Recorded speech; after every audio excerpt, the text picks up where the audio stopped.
Looking back at your preliminary task, what do you feel you have learned in the progression from its full product?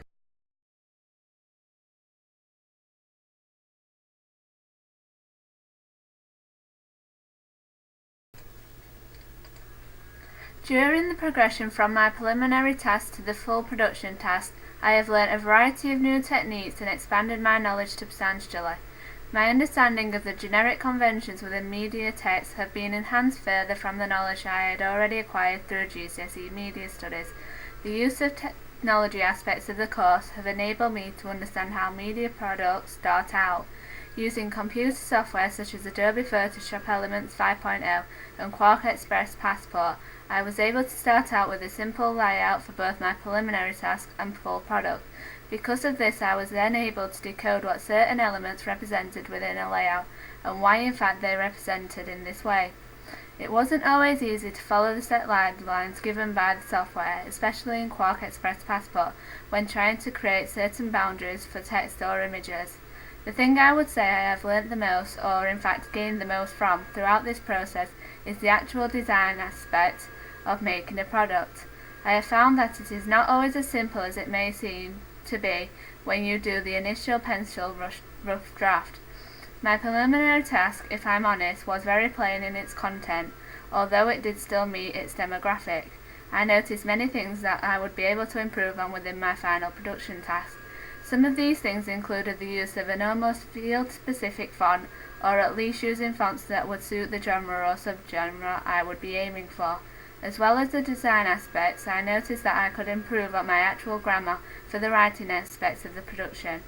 I have also learnt that to be creative when writing, you don't have to use any elongated words or have a flamboyant atmosphere to get the points across in a way that won't lose demographic interest. Less can really be more in some cases of production.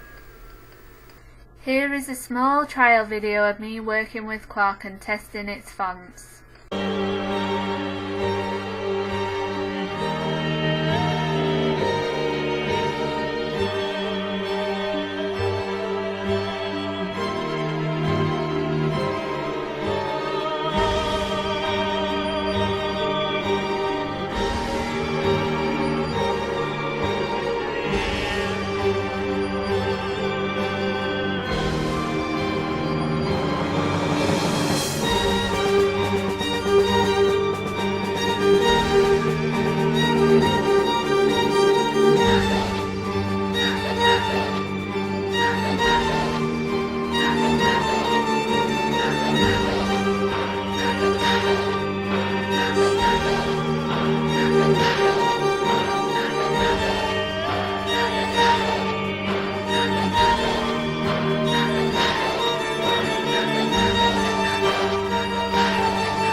Here is a trial video of me working with Photoshop testing some of its design elements.